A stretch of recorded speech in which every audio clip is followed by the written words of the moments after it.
You're listening to the MLS Fantasy Insider, bringing you weekly tips, tricks, and advice for the official MLS Fantasy game.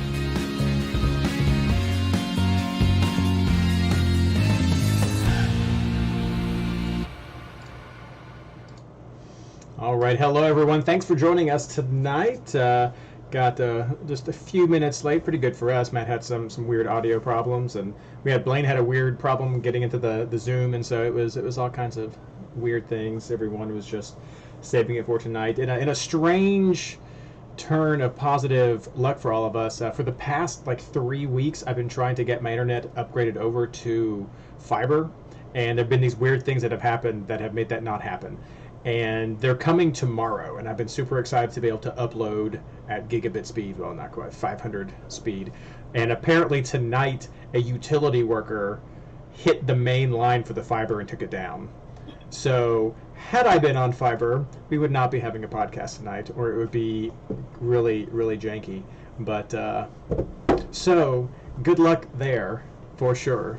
So we'll see. Maybe the last couple episodes we'll have some nice crisp uploads. But so happy everyone is here with us. The social is out. If you wouldn't care to share that, it's out there on Twitter. And let me post it in the. Did I post it? Yeah, I posted it on Discord. And let me just make sure everyone knows that we're started and we're live. So that's all out there, and we're going to get started tonight. And thank you so much for Matt for being here. Everybody, be nice. Be nice. It's all good. So, okay, get the rundown. Got that there. Here we go. Oh, Ashley. Recording in progress. Right, and keep going. Don't worry. You'd have stopped me. You'd have stopped me. My one job here. Hello and welcome to episode 31 of the MLS Fantasy Insider, our preview of round 27. This episode is brought to you by Monday Night Soccer. Yes, it really is still round 26. Actually brought to you by the amazing Patreon supporters of the MLS Fantasy Insider and MLSFantasyBoss.com. I'm your host, Reid Connolly from MLS Fantasy Boss, and tonight I'm joined by my co-hosts, my partners in fantasy, Blayne Riffle and Ashley Savage. We'd also like to welcome our special guest, Colorado's very own Matt Pollard. How is everyone tonight? Woo, there it is. Great. Oh. Is that the kit that has the supporters' names embedded, or that was a few years ago, or is that just the current kit? That's almost a decade ago. No, well, that's the one I remember because that was awesome. This is the new home kit. Yes, I believe it would have been the blue Colorado flag secondary kit that I believe had the yellow strip, and the yellow strip was actually the season ticket holders. Oh, I thought they had it on the Navy one, or the maroon one for some reason. But I thought that was cool. That was a really cool idea they had. So, but yes, that color is the color for my alma mater. So I'm partial to seeing it. So yeah. Maroon and gray. It's all good. Well, that's a tangent we don't need to be on. What we're here to talk about is round 27, the final fantasy round. And this is kind of a weird one, everybody. So if you haven't figured it out, because I know Ashley's gotten some text, we've seen some weird conversations on Discord and on Twitter. Round 26 is still going. There's a game going on. 20 minutes. It starts very, very soon, and it's still factoring into your round 26 score. So if you have tried to go in there, yes, LA Galaxy and Seattle are messing up everything. You can't set your lineup. You can't change anything. You can't really see your scores. May not see some of the league results yet. I don't know why. I don't know why this game is not the first for round 27. Because regardless of what's happened, we would have had 12, 24 hours turnaround from the previous week. So it's kind of bonkers. I guess we can chalk it all up to some of the double game week rescheduling, some of the CCL scheduling. NFL. Because of the NFL. There it is. See, I didn't even think about that. Home Seahawks game yesterday. So they Didn't moved it. even think about that. There it is. Well, there's an easy solution to that, Ashley. Get your own stadium. Get your own I've been stadium. saying this for years. No one asked me, and I don't have the funding to do it myself. No, there we go. I harp on that all the time. It's He one of does. my biggest gripes about MLS. We were promised 10 years ago every team coming into the league is supposed to have a soccer-specific stadium and be the sole, or at least be the primary occupant for this very reason. Well, we joined the league 12 years ago, so that could be why. And to do that here, you have to have at least a 40,000 seat stadium because there's 42,000 Sounder season ticket holders. It's a tall order. They can do it. I'm waiting. They could do it. Well, as we let Blayne and Ashley discuss that on a different podcast, we're going to do our quick recap for round 26 as it stands right now with our team scores. If you're in chat with us live right now, go ahead and let us know how your teams have done so far. I know for me, my score will I don't believe it's going to change before this is all over. But Blayne, how did you do? I got a 96, but I'm hoping that Skylar's paying attention to Discord. That score should go up to a 102. Montiero is my captain. He is not being credited with the hockey assist that he should rightfully have. So captain assist right there for an extra 6 points. Skylar, you're on notice. You better get that done. The Discord people are pretty adamant on this one. Is it Skylar or Opta? Both. Both. Okay. Both. Yeah, not the worst round in the world. Bench hit pretty okay. I did go with Tati and Russell on the front line, which paid off really well. Didn't fall into too many traps. The only big downside I had was Caceres Jr. for Red Bulls. I expected a little more from him, and he ended up giving me just a 4. 96 isn't a terrible score for this round, but I do know that's lagging behind a few of the other players just a little bit. Ashley, what about you? Yeah, I mean, if I get a hockey assist, I have 105. But without it, I'm sitting at a 102. I have Monty as well, but I didn't captain him. I mean, I did okay. Reid and I talked about this a little bit. I wanted to captain Tati.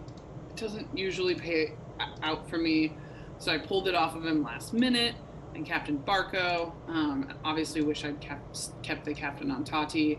But I still had a lot of pretty decent hits. I had Rusnak over Krylak, who hit really well. Kai Wagner did really well. Honey Mukhtar, I saw the lineup for the New England game and threw D. Jones in there last minute against the Rapids. I just had a feeling with that rotation, so it was nice to get. He just got a 7, but still, it's a clean sheet. Pretty disappointed in that Atlanta defense for both those two games. I think a lot of people either like Brad Guzan or like Lennon or a Lennon alternative, so to come away with 5s for both of them was kind of a buzzkill, but generally okay. Yeah, that's not bad. I'm kind of in the same boat as Ashley, 102 with any extra points. It just gives me 105. Did not captain as well. I also lost my nerve, did not go with Tati, went with Barco instead. So we got 14, that's okay. But I should have stuck with Patrick, our good friend Patrick, and I ended up not running with Araujo, but I went with Moreno as my second Atlanta midfielder, and so that cost me some points right there. However, on the positive side, I did take the risk and ran Blackman as my keeperoo, and so I got the clean sheet right there early on, did that switch, but I just didn't have enough positions on my field to take advantage of my bench. So I'm getting Russell off the bench, but I'm not getting Wagner's 12, not getting Reynoso's 6 or 10. So it's okay. It's okay. Had 102. However, this was a big round for me because I was up head-to-head against in the semifinals against Matt Pollard, this guy in the window right below me. If I get 105, Matt, how does that change things? Well, it doesn't, because I'm sitting pretty at 111 right now. There we go. Reid, There we go. I'm happy. You haven't had me on since, I guess, the end of the MLS Fantasy regular season, in which I took home the Supporters Shield, and obviously I'll be heading into the final for a chance, just like the New England Revolution, to do the double. On that, Reid, every single time I come on the show, I try to speak something into existence. Can we speak an MLS Fantasy trophy into existence, and could we do 2 of them, to where there's one for the Invitational Experts League and then maybe one for our Patreon League as well? Is this something that we could come, and by trophy I mean, like, let's go out and get like a $10 base, just the base from one of these places, and then like super glue a beer can onto it. That's the level of memes that I'm here for, the memes more than I actually want you to send me a trophy, Reid, and so that I can brag about the beer can trophy that I've won. See, that's funny. I like where your mind is. Like in my head, I'm thinking, oh, I could go to Etsy and find something. You're like, no, just find a piece of wood. Just go by a construction site, find something that they've thrown off, glue a beer can to it, and mail it to me. That's what we're doing. It'll look nicer than the wooden spoon that FC Cincinnati is going to get at the end of this year. That's true. I don't know. They can. I come from a very crafty town. We could make some really nice wooden spoons to send up to Cincinnati. So okay. Matt, we're just a few hours away. Give me an STL file, and I'll 3D print the trophy to put on the piece of wood. Oh, snap. Okay. I mean, All we right. can do a 3D printer. So if you find something you want on a trophy, we'll do it. Okay, we can do this. But getting back to point of order, I'm at 111. Had a pretty solid week. Like everybody else on the call, I was teetering back and forth between captaining Barco and not, and there were some better options there. And maybe the only other bad decision I made was I was waffling in the final minutes of the roster locking for Philly's first game last week, and I was debating between Shabilko and Johnny Russell, and I ended up not getting that one right. As longtime listeners in the show will know, I am king of the auto ruse, so I normally set myself up for 2 field player auto rules at the beginning of the round, especially for DGWs where there's a single game week team on the weekend that I could go back into. And then also I set up a keeper as well, and I lucked out this round with Sean Johnson on 10 points as my goalkeeper, and then my 2 auto root field players were defenders Fontas and Gutman. So 30 points between those 3 players was pretty solid. And I would say, Reid, I was trailing you going into the final day of, well, I should say going into Sunday. And right. that was really the difference for me. So and that's It was been a tight. thing for me. It was tight. Yeah, that's been the theme for me pretty much all this season. I think the fact that I've lucked out on those, or maybe picked right, or switcherooed out of those when things weren't looking good, are definitely big reasons of why I'm going to be getting a 3D printed trophy from Reid from Blayne in the next month. There you go. Yeah, no, that was fantastic. Well, what I have to do right now is run off to help with Baby Roo because he is not cooperating near the end of this season. But I'm going to turn it over to Blayne and Ash, a few guys, to take us through for the fantasy takeaways and jump us into housekeeping if need be. So, guys, off to you. Yeah, not a ton of takeaways for me this week. There was a little bit of chat in Discord, other conversations about Monteiro. Philly, Blayne captained him. It was a reasonable thing to do, but I feel like that hype really flopped. If he gets the assist, 8's not terrible, but I feel like there was a lot of build up to him being back, and that didn't really produce some fantasy points. And then I gotta say, Hani Mukhtar just keeps delivering. Every time I think it's either a matchup or he's away or whatever, and I think, well, he can't possibly produce 12 and more points again. He just does. I think when we do our recap, we might borderline consider him fixture-proof this year when he starts with a normal lineup. Obviously, Nashville makes a lot of tweaks, and once they put him up top with Sapong, I mean, I don't even think we've said the name Cadiz in 3 months. So he produced again this week like he has been. So those were my 2 biggest takeaways of the week, was just Monty kind of flopping and Mukhtar just continuing to produce. Yeah, for me, this was like, I don't have any takeaways really on this one. This is kind of what we expected. There were a few little surprises, but this is the final week of the year. I mean, we know who's doing what at this point. Couple of guys are coming on strong late, like Zelarayan. A couple of teams are trying to get back in form. They're doing what we expect them to do. To speak on the Monty thing a little bit, Gazdag had a little bit better week than he did. Yep. We expected some points out of the midfield. We got points out of the midfield in Philadelphia. It just, you had a coin flip on who it was going to be, and you either picked right or you picked wrong. It's just, this is the top players are doing what they're supposed to do. Status quo, and I think it's going to be a really exciting final round. I mean, we've got a small double game week coming up, but everybody's playing on decision day. Decision day is always a fun time. Crazy things can happen, but you expect the big names to show up in a big way, and really that's what I expect for the coming round, and that's kind of what I saw in this last round. We didn't see too many surprises, and it's just we know what this season looks like. Now we just got to put it all together for the final round. And if you're in Champions League, you're trying to maintain your place or move up if you can. But we all know what's coming. Yeah, well said there, Reid. I'll say I was a little queasy going into this week with the with NYCFC. Obviously, we know what they did a couple weeks ago now against DC United, but I was kind of wondering, was that a blip? Was that just DC being really bad, or was that an indication that NYCFC, both from a fantasy perspective, was going to have options outside of Tati Castellanos, and also that they were going to climb their way back into playoff contention? You had the clean sheet, obviously, in the first game, so Sean Johnson with 10 points. I think Maxime Chanot led defenders with 8 points there. Maxi Morales was a good option as well. And while I don't necessarily like their matchup that they have against Philly, that could change by the time we actually get to Sunday in terms of what each of those teams is fighting for. But, 2 weeks ago, I would have said, unless they've got FC Cincinnati at home, if they have FC Cincinnati at home, I'll go with Tati and then nobody else. But, I went with 3 NYCFC players this past week, and it paid off, and I think they're certainly in contention for this week. And then the only other thing that I have to say, and this is maybe less of a fantasy comment, more just a general comment on the league, of eliminated teams when they were playing teams that still had something to play for, didn't really produce anything. Toronto did have 2 draws, but you look at it, FC Cincinnati probably had the worst, we'll say 120 minutes of the week if you're talking about the final 30 against Nashville, and then obviously the loss that they had to Philly on the weekend. I know San Jose got a result against RSL, but San Jose had already been eliminated from the playoffs at that point. But the rest of the way, it was, when a team that had something to play for was playing against a team that didn't, NYCFC over Chicago, Inter Miami lost to NYCFC.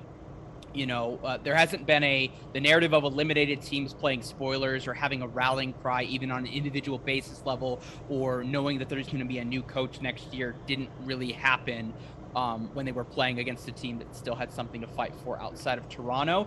And obviously there's going to be a few more people whose seasons for sure is ending on Sunday that we'll know by the time we get to Sunday. So that's something that I'm looking for. I'm not really expecting Chicago to do much against Columbus, for example. Austin's going to be fodder in both of their games this week, playing at Sporting, or hosting Sporting Kansas City, and then playing at Portland. Something else to look at. Well, I made it back just in time for my segment, and for those of you who are not watching the show, you're missing some quality video content because I am covered in diaper cream now.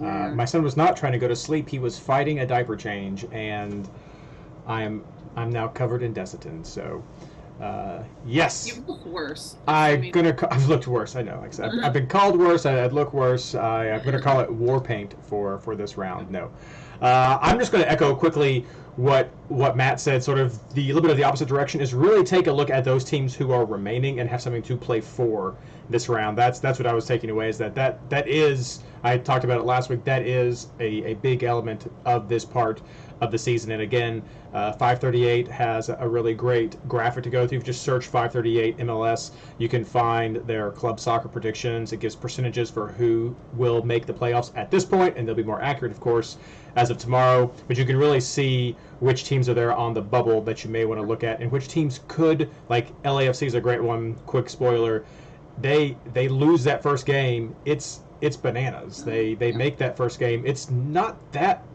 much easier depending on what goes on. So there's a lot of stuff that could go on that's definitely going to be bringing fire out of players. So be sure to pay attention to that. I'd love to chime in with that DC, Columbus, and Montreal are currently below the line, but not eliminated. And in the West, it's just RSL and LAFC. San Jose, Dallas, Houston, all the Texas teams teams in San Jose are eliminated. So you're going to see a lot of pushing on that decision day from those 5 teams for sure. And Columbus actually has the smallest chance to still make the playoffs with just 6%. Yeah. So it's maybe too little, too late for Columbus at this point. Yeah. But that's what we got. But no, check it out, 538, and just easy to search for 538 MLS, and that's how I always find it.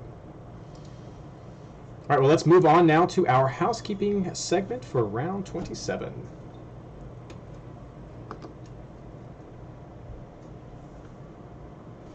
All right, housekeeping for round 27. Congratulations to everyone who is currently leading. I can't give a really good league update right now because we still have one game left to play. So if you are leading, congratulations, you're almost there.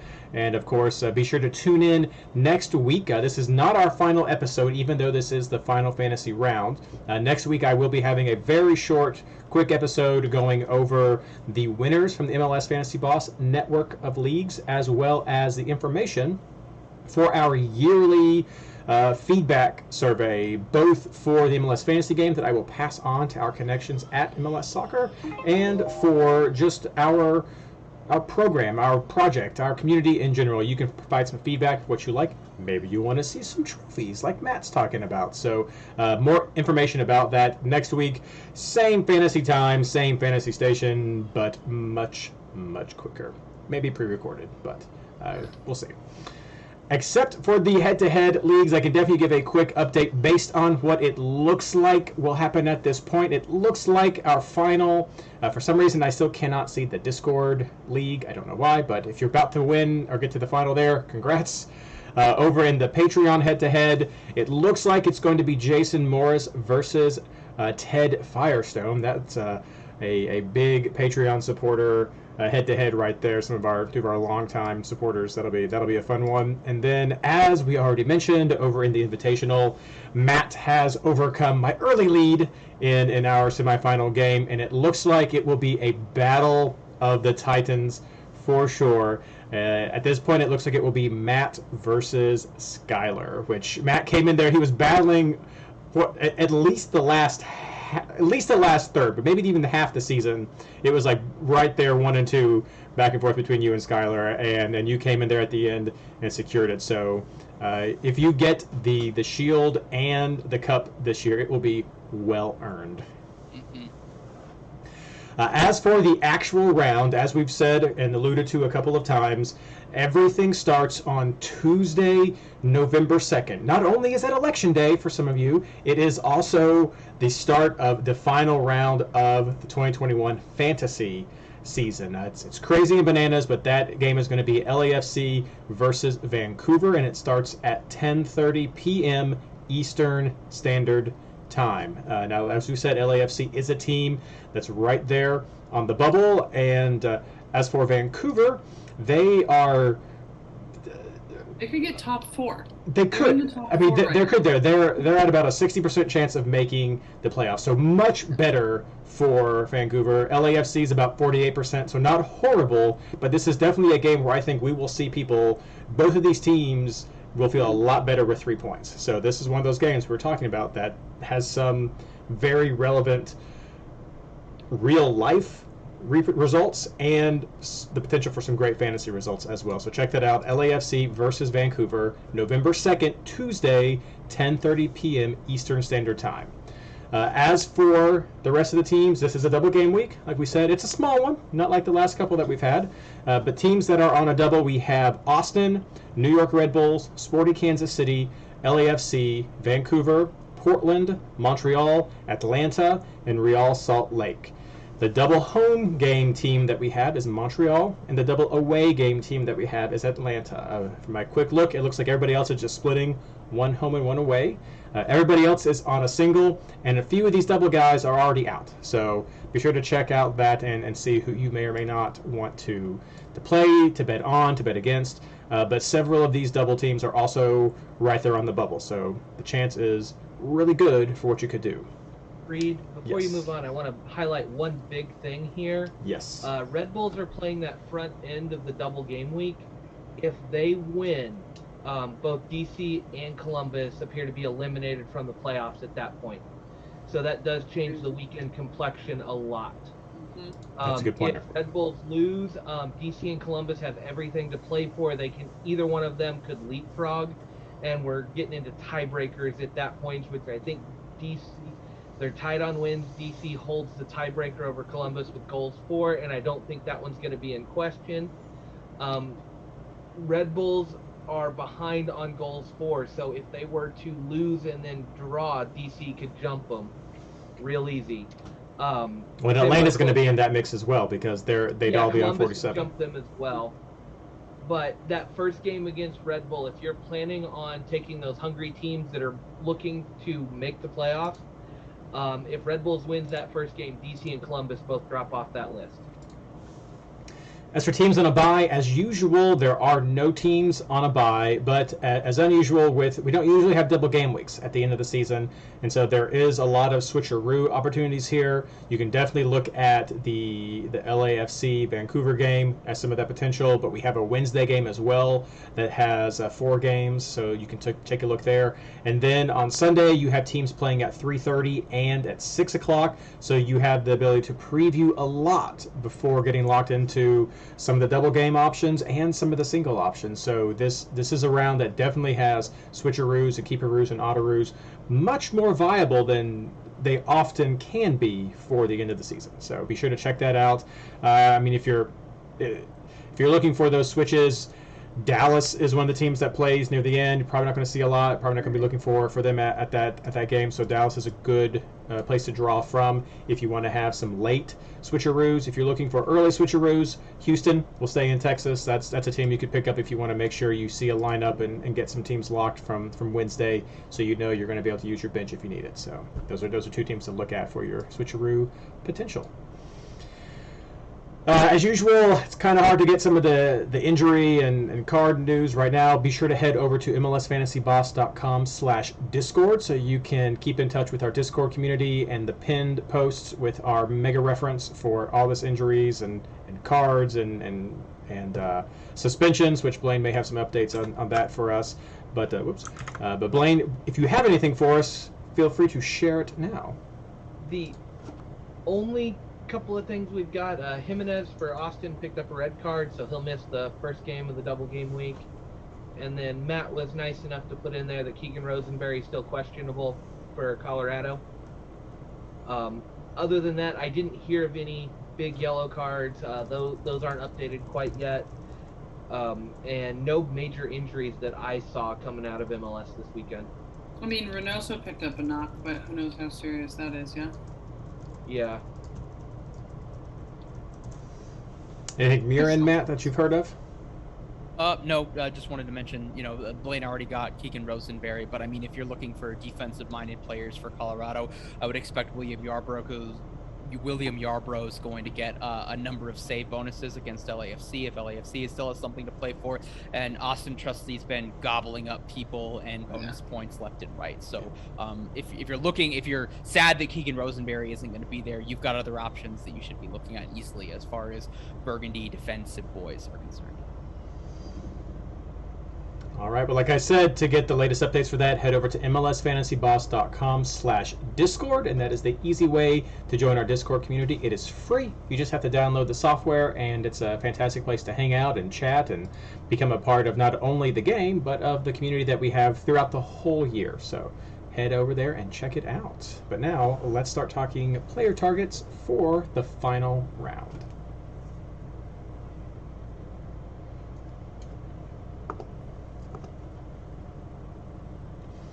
All right, our player targets for round 27. Oh my gosh, I can't believe it. We're saying that. Round 27 already. Let's start out, as usual, with our most promising games. Ashley. Yeah, I like the New England-Miami game for a couple of reasons. We know that Bruce Arena doesn't care about your fantasy team. It's true. Doesn't care at all. I can't even really tell if he cares about anything. So I'm watching that lineup because Miami has nothing to play for.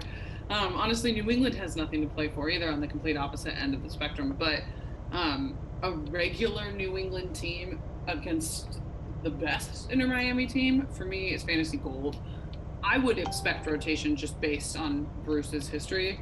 But I'm definitely eyeing that one. It's not too late in the window to keep a couple spots open. But I think that has the possibility to produce some good fantasy points if rosters go the right way. I'm also very much looking forward to basically both LA games. I think Vancouver at LAFC should produce some more fantasy points than when LAFC go to Minnesota. And then I said that wrong. And then I'm also looking forward to the Galaxy hosting Minnesota. Minnesota still has something to play for. The Galaxy should still have something to play for. I know I have to go back through and look at if they lose tonight what that looks like, but I still feel like they have something to win or lose in the West on that last day. So I just, the LA teams are kind of clicking. Galaxy not as much, but I know Chicharito's in the lineup tonight. The Galaxy aren't in a habit of not making playoffs. I know that was a big contention when it first started happening, which was very fun to watch, but not so much if you're a Galaxy fan. So I'm interested in basically just every LA game, and then maybe that New England Inter Miami game, depending on how much Bruce Arena wants to play. Blayne. Yeah, I think you got to start with the teams you're betting against. Atlanta versus FC Cincinnati is a big one. I think there's a lot of potential there, especially with Atlanta being on a double game week. That makes some easy choices for that one. And then I also really like the Columbus-Chicago matchup. I think that's huge, especially if Red Bulls lose that first game. Columbus has got a lot to play for. Zella's coming on strong. The supporting cast is looking pretty good. I think there's multiple players there. If you're going to be able to take a Columbus fighting to get into the playoffs, there's a really good shout there. And then double game weeks always come up. I love both SKC matchups. I think this is a good opportunity for them to go pick up some points. They're playing really well. I think these are both winnable games for them, where they can get a lot done. And there's a lot on the line playoffs-wise there as well. And same thing, I like both Portland games. Again, I think they're currently fourth place in the West, but they have not locked up a spot yet. They're going to play RSL, which is a huge one to get out of the way early. If they win that game, they have locked up a playoff spot. And then they finish off with Austin, who is not playing the greatest at the moment. So, Portland's got two really fun matchups, two really good opportunities. And their midfielders have been finding ways to score a lot lately. I think there's multiple options there, but I would trust one Portland player, maybe two, on this one. And the matchups, you're just primed for double game week, final decision day. Everything looks like a lot of fun right there. Yeah, I'm going to just reiterate some of what you guys have already said and what I know Matt's going to be saying in a second. I love all these LAFC games, these Vancouver games. Those two teams, I think, have a lot riding, especially after this first game is going to just be all kinds of bananas of what could happen. I love LAFC for some of these, just some of their players and what they have done, and just some of the things that can be unexpected. And Vancouver for the same reason. They've got some undervalued players that I think could really pay off in this kind of pressure. And RSL Portland game, absolutely love that as well. But so yeah, all these, like I said, all these teams in the bubble, I'm loving these games for this round. Matt. Yeah, I don't have anything else to add about all of the LA games. I think are going to be interesting. I don't trust any of those defenses whatsoever. And then the last ones that I'll throw in, I'll say both New York Red Bulls games. Red Bulls have refound their thriving in the face of chaos. Chaos has been a ladder for them the last 2 or 3 weeks. And when they're at their best, it's creating chaos and then pouncing off of that. I would not take, other than Gutman, between the 2 Red Bull games and then the 3 collective LA games, as in the LA Galaxy and LAFC. The only defender I'm taking there is Gutman. I think there's viable options in the attacking midfielder and striker front in every single one of those ones. And, may goals rain down upon everyone and get all people bonus points. All right, well, let's talk more about the actual players that we're looking at and go into our keepers, defenders, and maybe clean sheets. We've been a little hot and cold with that this year because, let's face it, the season's been a little hot and cold with clean sheets. So, Blayne, who do you like? Yeah, actually, I do have clean sheets to start this round off. Montreal jumped out with a double home. Houston's eliminated, been scoring some, but then they find scoring droughts. Montreal's defense hasn't been terrible. And same way with Orlando. Orlando's finding ways to score right now, so maybe that's not the biggest shout. But Orlando has also struggled at times. 2 home games, especially in this setup where you can see 2 Eastern Conference scores and then switch to a single game week Western Conference keeper. Makes it really interesting to try to go double up on an Eastern Conference game and see what happens. And Montreal's got 2 of them that I like, and then you can switch to maybe Minnesota or Galaxy keeper on the back end, depending on what the lineups look like. I don't see as much on the West. Maybe you go San Jose FC Dallas for a keeper who have nothing to play for. But it's really interesting with that. Behind that, I like SKC. as a clean sheet chance. Austin has not been putting up a ton of goals, and the Kansas City defense is getting better. So maybe you throw that one in there. And then Nashville's the other one that has to be on this list. They've been playing so well. And Red Bulls are kind of a one-goal team if they get the one goal. So I can see that one really sliding into clean sheet territory pretty quick. With that said, I have no idea what to do on keeper. Part of me is looking at the Montreal keeper. Guzan has been in there as a potential. Melia's another one that's on my list just to see what happens. Not sure where I'm going with that one yet. I kind of want to see those midweek lineups before I make a decision. There's a good chance I'm going to just go with Guzan, who's got 2 pretty favorable games, and just leave it at that. As far as defenders go, I think I'm going to go heavy double game week. Fontas for the bonus points. Gutman, who's got the attacking potential and has been in my lineup more often than not lately. And then I was happy that I didn't see this name on anybody else's list when I filled out mine. I like Fall for LAFC. I think double game week, this is a big chance to get some points. He's scored a few times lately, just really kind of flown under the radar for the few monster weeks he has had. And on a double game week, when 2 games may be the biggest deciding factor, I think he's one of those kind of hidden gems that could really break out as a differential player that I don't know. He's had several double-digit scores because of the goals, and I think he might have another one this week. Okay, yeah, definitely a big differential right there that you have there, Blayne. Ashley.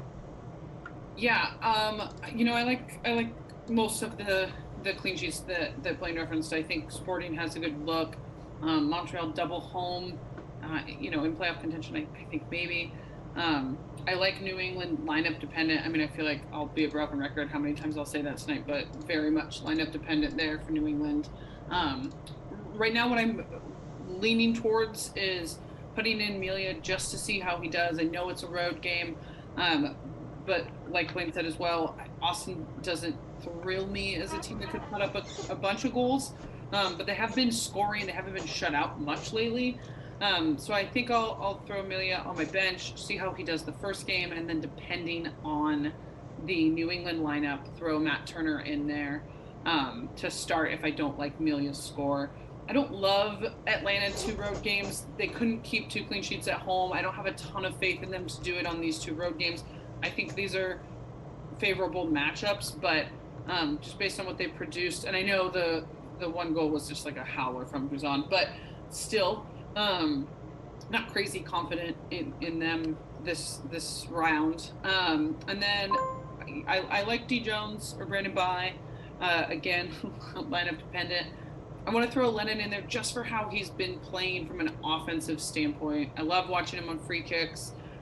He gets up that wing so well to play in with the attacking midfielders. I think he's worth it, even if he doesn't get the bonus points. I like Fontas for the floor. I like Gutman for the floor.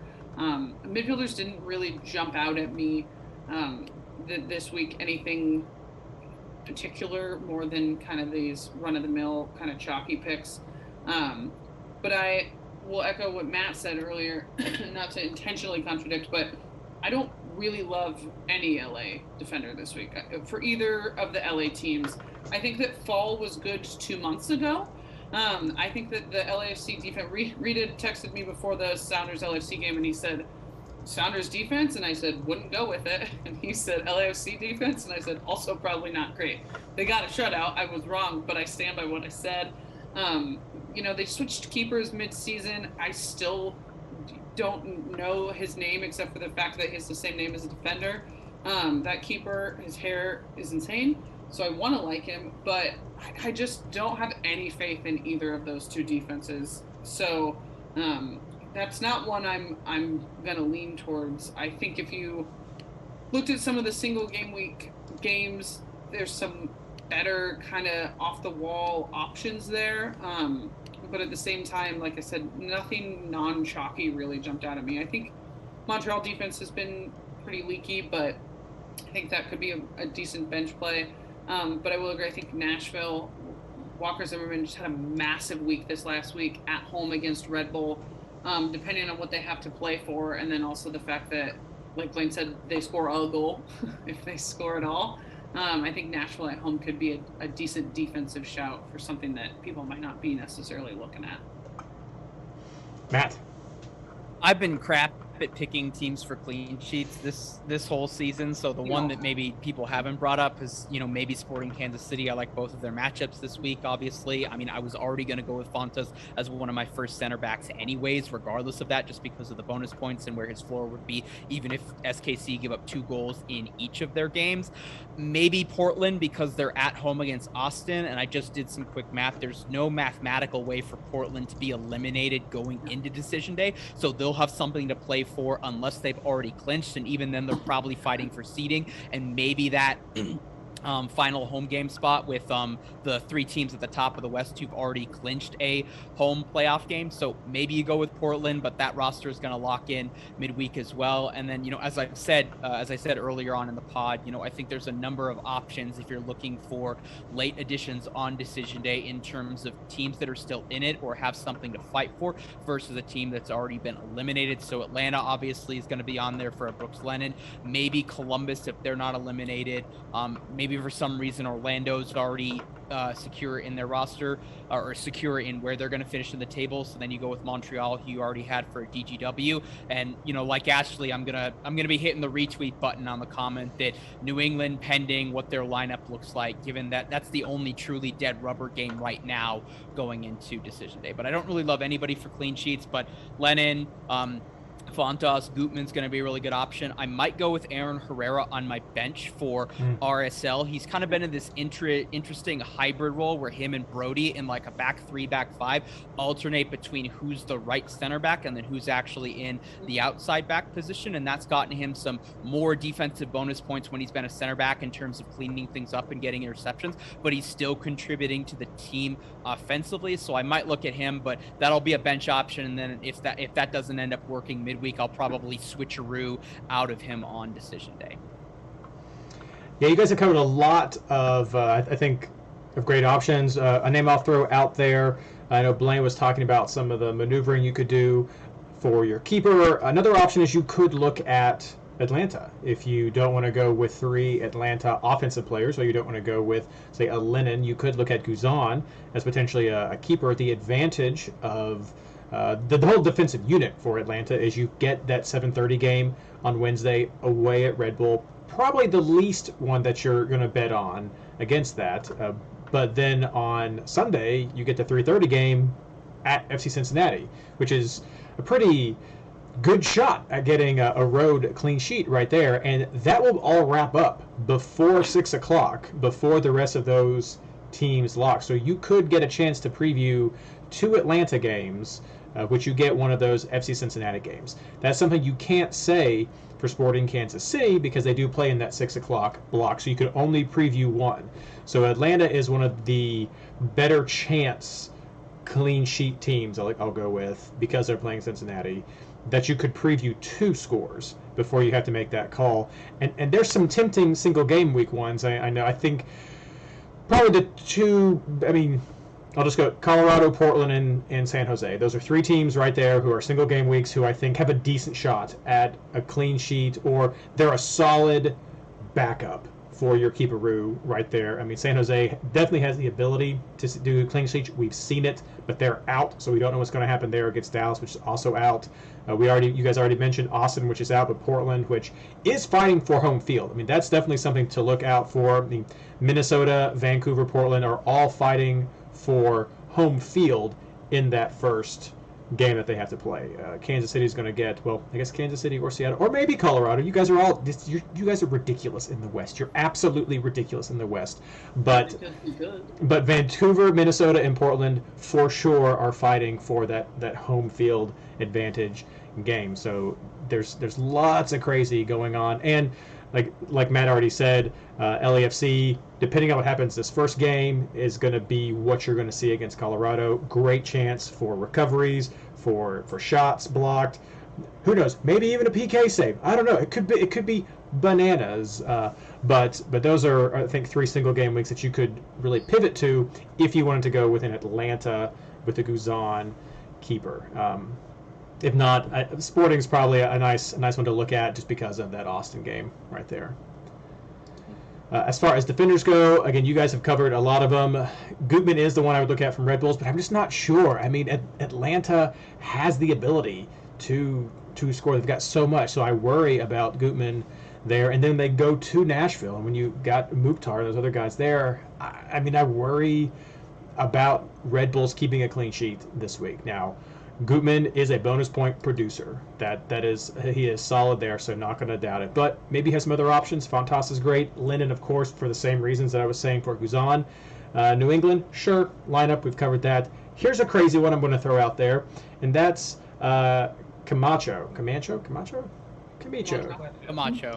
from Montreal, who has been doing okay with bonus points. Has 2 home games this round. One against Houston, one against Orlando. Now the Orlando game, not all about that one, but Montreal has a fringe chance of making the playoffs. Lots of pressure there. I don't know. Would definitely be a bench player for me, but I'm trying to just look at some differentials here for people. He's had some decent bonus point production. Maybe even had an assist in one of his last couple of games, but that could be just a wild card if you're really looking for something to differentiate yourself in a head-to-head that you might want to give a shot. But that would definitely be a bench play, if anything else. Otherwise, I think you guys have covered a lot. Not seeing much difference from here. Jason mentioned Edwards from New York Red Bull because he was on some set pieces, but he didn't take any last week. Yeah, I don't know. I haven't. It's always been Gutman as far as Red Bulls go, just with some of his consistency and the bonus point production. Every once in a while, every now and then, but yeah, not as consistent. Yeah, but no, that's the only other question we had. So let's move on to our midfielders. Ashley. I'm paying attention. I mean, I feel like I normally only do this when Christian's here, so I'm not sure why I did it when Matt's here, but I kind of had a lengthy list, more so than you could fit on the team. But I'm just kind of going back and forth. Again, we've said this before. Some of this really depends to me on who's in and who's out and what changes on Wednesday and stuff like that. So I just want to continue to caveat that because I think that is an important factor so much in the Sunday games. So with that being said, I really liked Rusnak's production this last week. We talked about the Kreilach-Rusnak debate as they've kind of, gone on a wave of who to pick what week. I just really liked what he was able to produce this past weekend. Where they're trying to be in playoffs, I would imagine him to step up again this week. Their matchups aren't amazing. I don't look at who they have to play and what they have to do and think, oh, what a lot. Because, at home against Portland, not incredibly simple, and then at Sporting, not simple at all. But I just like him this week. I was really happy, even though I didn't have him on my team, to see Araujo kind of pop for Atlanta, especially once we all saw what he was getting paid. But I liked him in Barco this past week. Barco didn't produce a lot. But I think I might be waffling between the two of them instead of the Barco-Moreno conversation that we've been known to have this week. Their away games don't really trouble me for attacking players. I think that they definitely have an opportunity. They need it. So between the two of them, I don't think I'll double up, like we've talked about in the past, but I'll go with one of them, once lineups come out and it gets a little closer. I also think Gauld is a play. I've talked about this several times where I just can't buy into him. Even when he's done well, it's just kind of hard. But Vancouver is just honestly hitting a stride, which is a sentence I never said and I wasn't sure I ever would. And I think if things are going to happen, they're going to go through him. So I think that he is a decent shout this week. Again, I don't love their matchups, but I think that he could produce some good points. And then the only one that was a real lock for me going into this week was Mikhailovich. I think with the two home and what Montreal has to play for, the game in hand they have on the people above them right below the line. Montreal offense has been inconsistent at best. But he has a pretty decent floor, and I could see, something popping for him. And then a player that I talked about going into last week and didn't pull the trigger on because he tends to just disappoint me when I want him to do well. And then, of course, he did crazy well because I didn't pick him up, was Zella Ryan. Like Blayne said about the fact that, if Red Bull win, their Sunday game means nothing. Obviously, then probably not gonna pick him up. But if it comes to Sunday, and Columbus is still in it, I think that Zella is a player that should be on people's radar to get that win and to get Columbus in the playoffs as the reigning MLS Cup champions. So those are kind of the names that jumped out at me the most. We'll see, what I settle on come actual Wednesday and Sunday. Matt. Like Ashley, I'm very glad that MLS Fantasy does not take players' actual salaries into account when choosing their price. Otherwise, Araujo would be like Carlos Vela last year prices and completely not in contention. I mean, Atlanta midfielder, take your pick. I'm going with Barco because he's the only one who I trust to start both of their games this week and actually be productive in both of those games. I think Mikhailovich is a lock for me in midfield, though he's nowhere near close to being my captain.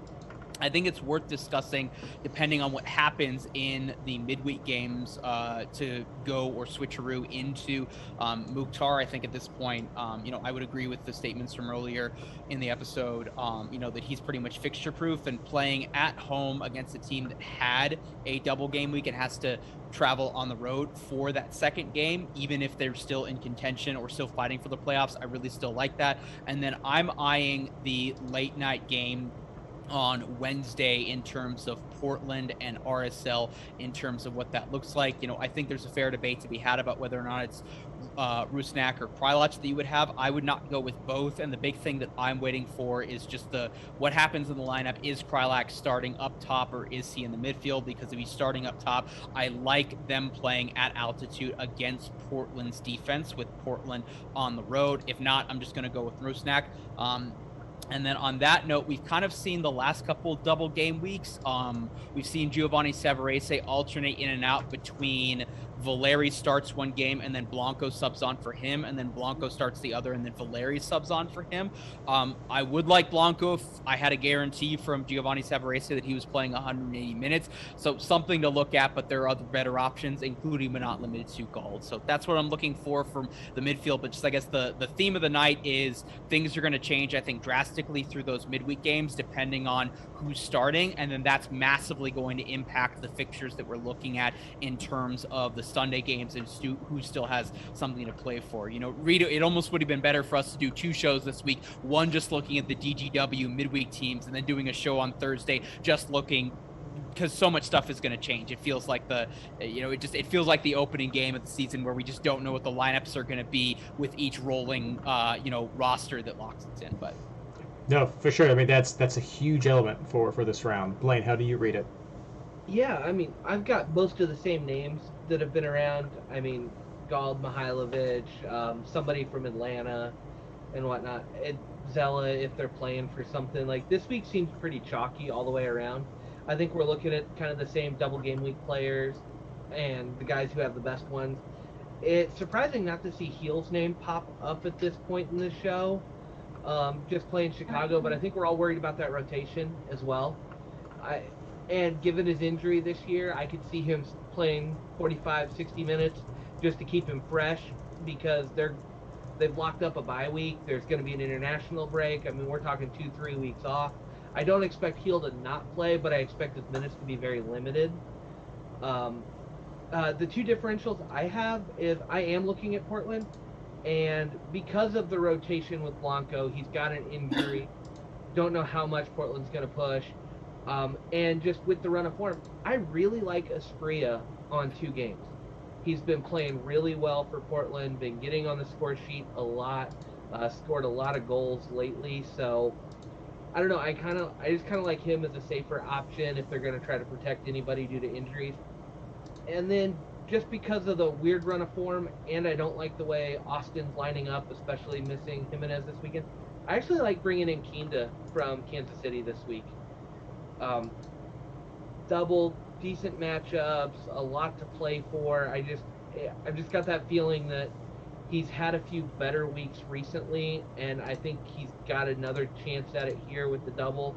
I like him better than some of the single game week options, and I'll take my chances with the way Sporting's just been scoring goals like crazy. And he's been playing a little bit farther forward on the wing with Shallowy injured. So we'll just kind of have to see what happens there, but I do like bringing him in for the final round. Blayne's still one of my under-the-radar ones with Kinda. The other one, everything else I definitely agree with. I think Barco edges out for me as well. Rusnak edges out. I like Gald just on the surface because of what he's done and what this means for Vancouver, and then Mikhailovich as well. The other name I'll throw out there, kind of a switcheroo-y other option, I guess depending on what happens, but Blessing. Blessing's been a midfield option that's done some good things for LAFC recently. Doesn't make my 5. I could see myself maybe having this as one of my switcheroo spots this round, but that's a name to throw out there. He had some points, and this means a lot for LAFC, so that could bring some good results out of some good form out of Blessing. Reid, if you're going to say Blessing, I think we've got to put Cifuentes out there as Sure. well. If I was picking an LAFC mid, which I'm not, I probably would be taking Cifuentes over Blessing. That's just my take on it. But since we're bringing LAFC into it, I don't think it's a bad shout. I just think I'd take Sifu over Blessing anytime. No, totally valid. Like I said, I agree. I'm not looking at an LAFC, but I really went through some of these bubble teams and was trying to think, okay, who might be someone who I look for here that could be a diamond in the rough. But yeah, no, either one of those guys. Let's move on to forwards. Matt. Johnny Russell, Joseph Martinez, Arango, ride him in Sharpie. I defy anyone on this call to tell me I'm wrong. Do they have to be in that order? No. Okay. Blayne. Is he wrong? Because my order was Arango, Russell, and Martinez. And I've got Brian White penciled in here as well. The double game for Vancouver is pretty strong. I don't think you can completely discount White, but I don't think he passes any of Matt's 3 on the depth chart. But if you've got that gut feeling, or if you think somebody's going to be rested for playoffs, maybe Martinez doesn't go both games just because he's had an injury this year. Maybe you look at White, but no, those are my 3 as well. Ashley. Yeah, I love the 3. I think the only name I put in here, again, I hate to say it. Sounds gross now. Again, lineup dependent is Bo or Buxa. Inter Miami's just garbage defensively in so many ways. Neither of them are playing, I don't believe, for any sort of golden boot. I don't, Bo's in the MVP conversation, but that's not something you really pay attention to, I don't think. But I just like that matchup enough, depending on who's in there. But yeah, it would have to be a very New England heavy lineup for me to start Bo or Buxa over Joseph. So I can't really. I hear Blayne shout for Brian White. He's a switcheroo player for me, but I think you got to go the same 3 that Matt said, just Arango, Russell, Kmart. Just a quick fact check on the Golden Boot race. Tati Castellanos is leading with 18. Buxa is on 16, and Bo is on 15. So you need a brace from Buxa or a hat trick from Bo and Tati to not score against Philly. And then correct me if I'm wrong, is the tiebreaker not assists rather than... It is, in which case Castellanos is at 8, and then Buxa and Bo respectively are on 4 and 9. I'd imagine Tati's starting against Philly. I would imagine if anybody's scoring, it's probably him. So I don't think a New England player getting the Golden Boot is something that on the long list of many things that Bruce Arena does not care about, one of his strikers getting Golden Boot will not be in consideration for his lineup decisions on Sunday. Now, Matt, since you bring it up, I teased it last week. I've talked about it on Twitter. Arango getting a brace in one and a Hattie in the other puts him right into contention. And with his current form, I wouldn't say it's out of the question. But Nobody's he gets formed. 5 goals, and he's right. You know what? He gets 6 goals, and he's winning this thing, guys. A double hat trick, and it's Half going to his happen. goals are penalties. There's just, So? I know his production So? since he got here is insane. Can't take it away from him. But there's no way that happens. What are we talking about? A month ago, how many goals did he have? He was nowhere in this conversation at all. He got here in August. He started scoring in August. Yeah, he was nowhere in contention, and now he is 5 goals out. I mean, with the We're double all game picking week, him up. I'm just saying he's not going to win the Golden Boot, and I will take that bet with you today. with the double game week coming, and Matt, you're disrespecting my boy. Shallowy's got 2 games. He did play last week. I didn't mention Shallowy in terms of the Golden Boot race. He was just referencing the Golden Boot in relation to what I said for my forward picks. It wasn't a general Golden Boot combo. It was But if Shallowy's back, I mean, that's the other one. He's got 2 games to make up the ground on Tati. He's on 16 as well. You do it. I will trust. I would trust Shallowy to catch Castellanos before I would bet that Arango scores multiple goals against the Colorado Rapids on Sunday. Mm-hmm. Depends on if Wilson gets a red card again or not. Depends on if your goalkeeper gets a new wrestling move out there. Yeah, let's don't bring up red cards here, Blayne. You're in no position to start. I'll trust Os the boss trustee. Thank you. There you go. Well, I'm in complete agreement with Matt. It is those 3 players. I think Blayne having a Brian White shout out just goes back to the back and forth he and Ashley have had throughout the season about the consistency of Brian White. But no, I think that's great. I mean, I love Joseph because he's going up against Cincinnati. I think it's a really good potential, especially after we drop so many goals to Nashville. Russell has just been on fantastic form, and we've already talked enough about LAFC and what could or could not happen there. But no, I think those are the 3 definite chalk options if you want to go with that. Tati is another one if you wanted to go crazy and off the wall. I mean, his production is just right there.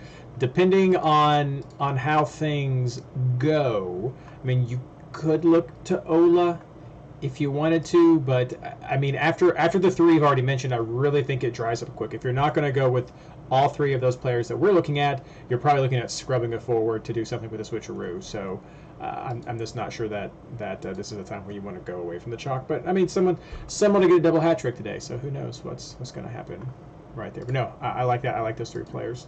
I don't see anything else in chat. However, we do have one update in chat that to point out that this will be Frederico Higuain's last game since he is retiring. So not a forward, but a swan song for Frederico Higuain. Do not put him in your fantasy lineup. It's just a nice comment. Do not. It is a nice little comment. Exactly. He used to be a lock, a weekly lock. You know, and he used to be a forward who got those bonus points, but not anymore. He sure did. I appreciated him. Yeah. But not this week. Let's talk about switcheroos. I've mentioned some, but Ashley, who are you looking at? Yeah, I like Spria. To me, Blayne mentioned him is more of a switcheroo. I also think that he's more of a double lock than possibly Blanco and Valeri. I haven't seen a bunch about Blanco's recent knock and what's been kind of having him and Valeri alternate like that, so I'm not sure how serious that is. And again, like I said, Brian White for me was a switcher option. I'm pretty tied to those strikers, so I don't know that I could plug him in. But if we said those names and you were like, why would you do that? Maybe you want Brian White.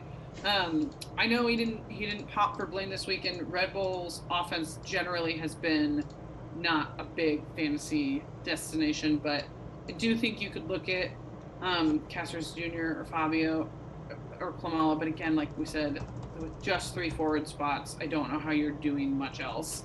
They would definitely be considered differentials, but I think it's worth considering them as switchers if you're so inclined, just because of the matchups that they have. But I didn't put in my notes, but I also think that some of the single game week players with Mukhtar, maybe DC, depending on what they have to play for in Toronto, are decent switcheroo options, depending on how double game week heavy you're going. I'm looking at a pretty split mix. This, to me, this week isn't a 2 bites at the apple for every position and player type of a situation. So I think either of those single game week teams could produce some good switcheroos. Blayne. Yeah, I mean, Asprilla was one of those names I talked about that I think definitely falls into your switcheroo bench for this week. He doesn't have the highest ceiling, and when he's not scoring, he's getting a 2 or a 3, but he's been scoring enough lately that I think you can really put him in there. I would say a second Atlanta midfielder is kind of your switcheroo luxury option this week. I don't really see 2 being viable for me, but if you're on it, I think one of them is definitely a switcheroo.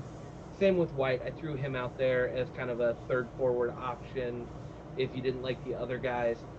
And then I think there's one name that may displace one of my starting forwards, as random as that is, and it would probably be the SKC pick on that one. And it's because I don't know the status on this one, and I don't think anybody really does, but Chris Wondolowski could possibly be playing his last game in San Jose.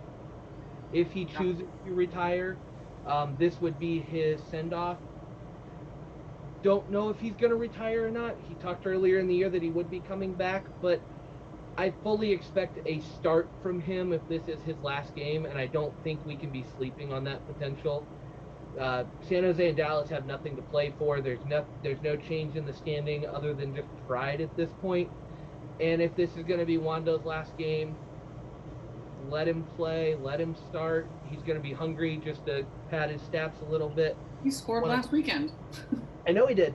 Yeah. I know he did. And score a few more for the home fans before leaving. And I don't think we can overlook how big of a fantasy impact that could be, a Wando Brace or a Hattie to leave MLS potentially. I'm not going to speak for him because he said he's going to play as long as he wants to, but I know he's got family, and he's talked about it in the off season that he's got family that's let him do this for so long, and he wants to go be a dad and stay home with his family and not have to worry about the trials of sports. So I don't know, could this be his last one? And if it is his last one, I don't know that I want to be without him for his final game.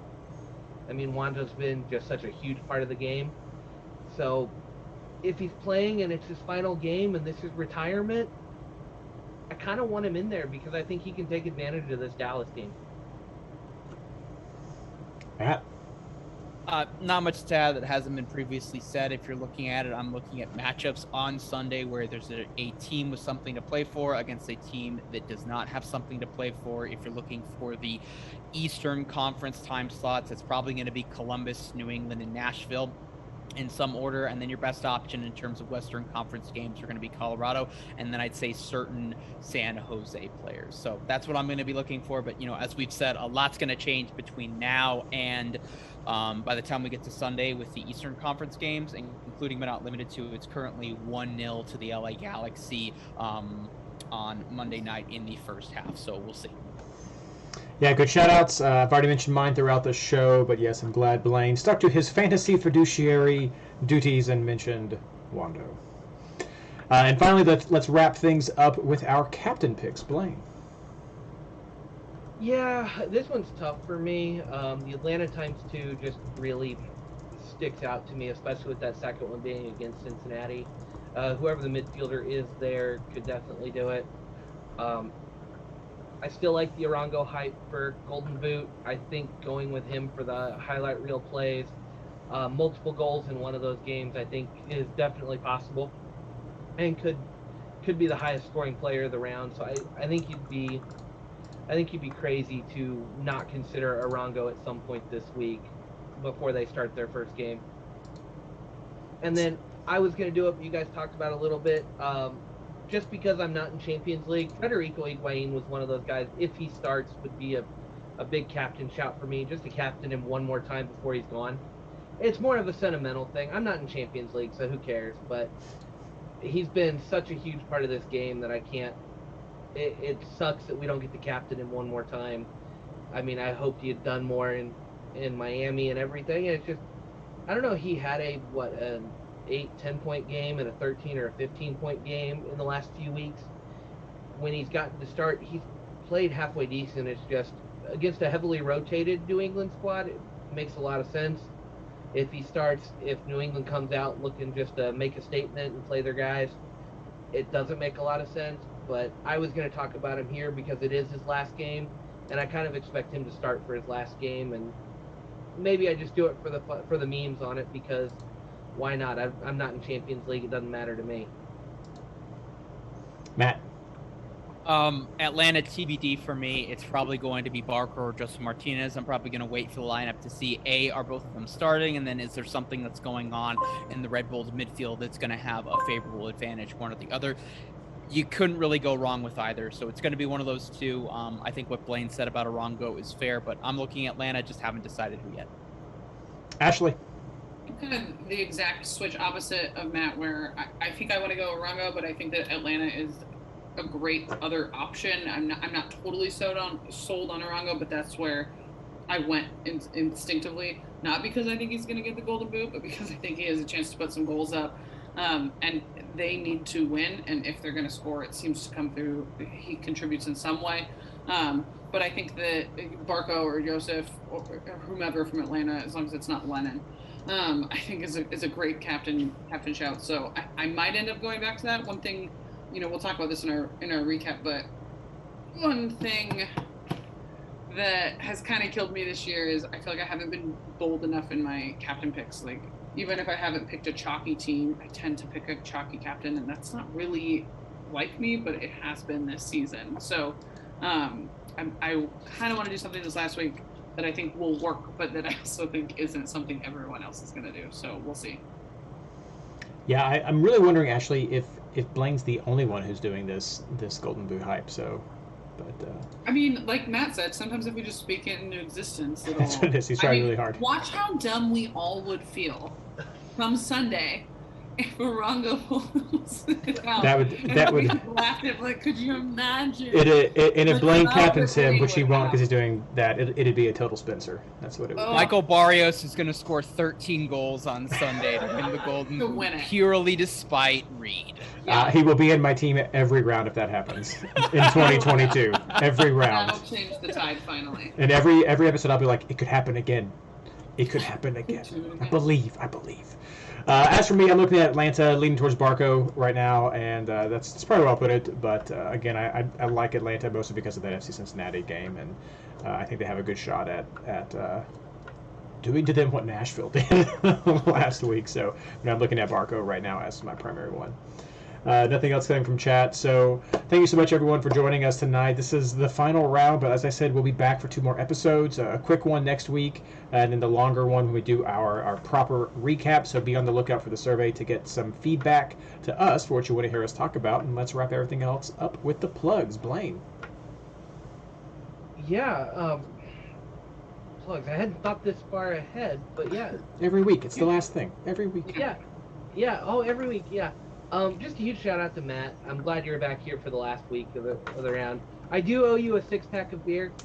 You helped get me the shield in my draft league. I don't know what you said to those Colorado guys, but they did it. I spoke it into existence. This is my role, my power when I'm on this podcast. Yeah, I owe Matt for that one. I mean, I've got a slight edge. It looks like going into the second leg of our final in my draft league as well. It's been a huge week, or a huge year for me. A lot of it's come on the back of Colorado players, actually, so it's fitting that Matt's here for that too. But just a huge shout out to Matt for all the support he gives throughout the year. Ran a U.S. article for me and everything, and I'm just glad he's here on the end of the show, because it's kind of my whole writing career has come in a couple of different phases, and Matt's been kind of on the fringes of that the entire time, and I appreciate it. Now I'm here, and Matt's coming to join us, and it's just one of those. So thank you, Matt, for another good season, and good luck. Take down Skylar in the final. I think, especially if he doesn't give Blayne those 3 points he's owed. Yeah. 6 points. Sorry, 6 points for me. It's a captain. You're right. Do I get to take over the MLS Fantasy weekly preview articles? I think that's how it works. Yeah, I think that's how it works. This is like not Avatar. What am I thinking of? The 80s sci-fi movie with the swords and the quickening, and it's named like a Highlander. Highlander. Thank you. Okay, Yeah. That's so fast. Yeah. I mean, you see what's behind me, right? I know. No, it's not. It wasn't a judgment. It was just. I mean, it's not highlighted, so but it's just faster than I thought you were going to get to it. Matt, what about you? Follow me on Twitter at LWS Matt Pollard, and then obviously if you want to check out my writing, the overwhelming majority of which is not fantasy related, lastwordonsports.com/soccer, and then obviously Soccer Rabbi and I are going strong, getting ready to inject the MLS Cup playoffs directly into our veins. So if you want that from a Rapids perspective and some positive takes on Michael Barrios as a player, holding the high line, search it wherever you get your podcasts, wherever you're listening to here, and then also at Rapids96 Podcast on Twitter. Ashley. I just do have to say that I am constantly pro Barrios. I do try to have that back and forth with Reid. This is very home run. I don't even care, but I have a huge shout out and plug for Jordan Morris, who's on the bench for Seattle after his second ACL tear. He was always a player I liked, and my 5-year-old son has just become obsessed with him the last year and a half. And so our household has been very invested in that. So to see anyone who's had, big injuries like that as an athlete, I know I have, to see him just suiting up this season is mystifying. And so he will never hear this, and that's not why I say it, but I don't have a plug, and I don't have that relationship with Matt that Blayne does, so I just had to come up with something, and I'm watching the game, and that's what it is. Well, as for myself, as usual, check out MLSFantasyBoss.com. I will do my best this week to get all of the articles out, but I've got hours, people. I've got hours, so editing the podcast is priority. But check out MLSFantasyBoss.com for all the stuff that we have there. Check out the MLS Fantasy Boss Discord at MLSFantasyBoss.com/Discord. Check out that community. It's absolutely fantastic and continues to grow, almost at 900 people now. Then, of course, to be involved in this podcast's community, a little bit, it's related, it's not separate, a little bit related, over at the Patreon site for MLS Fantasy Insider, MLSFI /Patreon, or Patreon/MLSFI, and you can check out how you can support us and become a member and get some awesome swag. We sent out the masks and pins and stickers and everything this year. It was a good time. I've got some fun ideas for next season, so be sure to check back next week to hear the details about the survey, to find out how you can get feedback, and then come back in 2 weeks and see what we're going to be thinking about doing for 2022. And it's a lot of fun. There's a lot of soccer left this year. There's a lot of fantasy left for this round. So with that being said, good luck.